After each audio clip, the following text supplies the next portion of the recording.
I've always had a passion for animals since 6 years old, raising a baby owl at home in England with my father. Animals have always been my passion. I like to work with owners and animal owners to help them with educating them. I love animals, and I have the need, I want to help, and you give them a voice because nobody else speaks for the animals, and we have to do the best thing for them. I became an animal enforcement officer because I've always been an animal lover. I enjoy helping animals and people and giving them the voice that they don't have. Someone has to be the voice, so I enjoy doing that.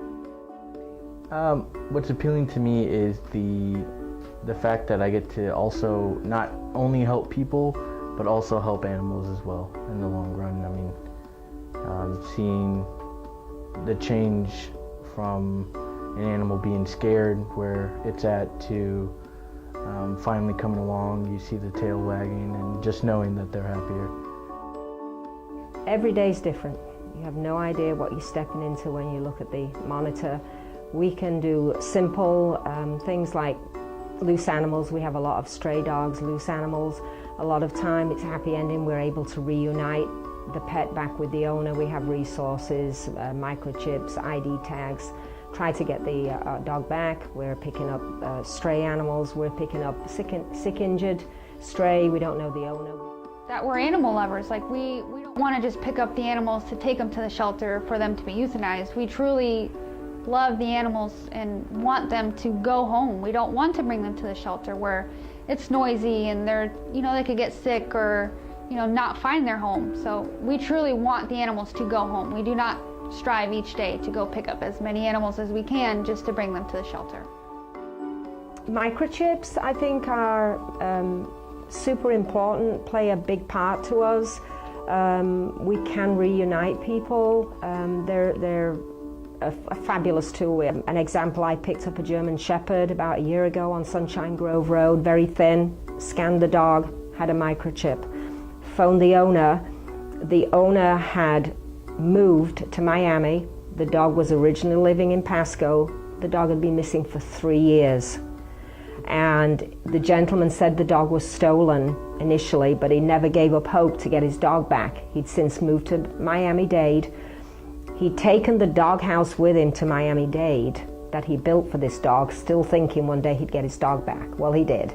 And that evening he left and drove from Miami so he would be at Animal Services when they opened first thing in the morning to get his dog. So 3 years later, that microchip, if not we'd have no way of finding who the owner was to the dog.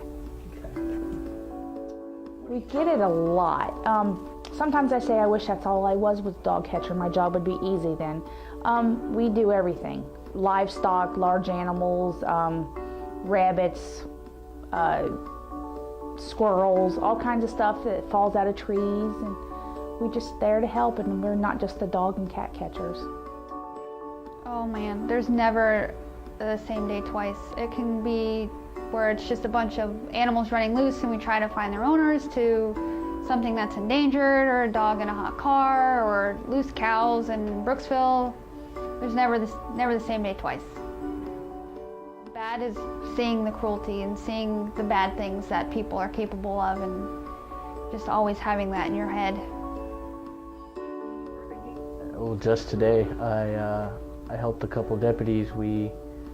They were able to bring it to our attention that there were some dogs that were being mistreated. They were abandoned.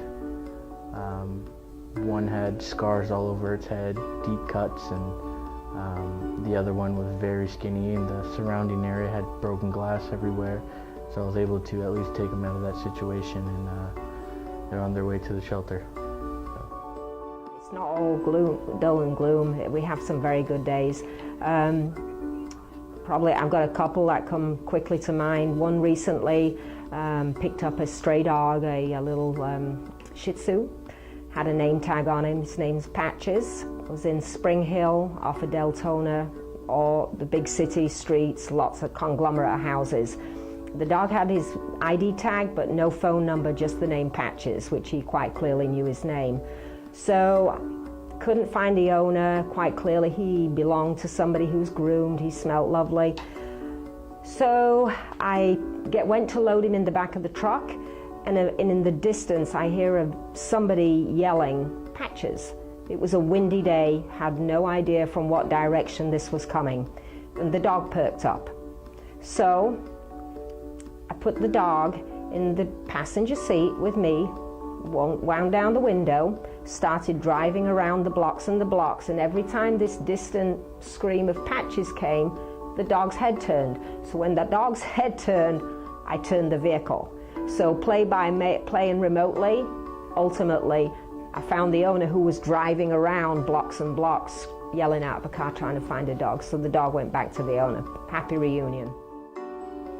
One of my most memorable moments that we did was when we busted a dogfighting ring and we saved over 25 dogs. It was great because we gave them a new life. A lot of the dogs got adopted out and they're living the life at home and on a couch somewhere. That's the best feeling. I know there was a cruelty case that I worked where we were able to save and rehabilitate a bunch of animals, and all of them were able to find homes. So that was probably one of the most rewarding things that I've done. If somebody's thinking about a career in animal enforcement, first they have to love animals. They have to want to do something to better the situation for any animal, being a chicken, a bird, or dog, cat, or even a snake. Reptiles are still animals as well. So, but like I said, it's something that you either will enjoy, or if you're not an animal lover, it's not for you. We do. We all work very well together. If we bounce off ideas off of other officers. If we have an issue that we're kind of not sure about, we're thinking about, need to do something different, because no call is ever the same. We'll call the other animal officer and our team member and say, "Hey, what do you think this?" And they'll give us their opinion, but we still do it ourselves, but with a great team a small team that we work with. Every one of us has our own experiences, and we just work very well, and we help each other tremendously.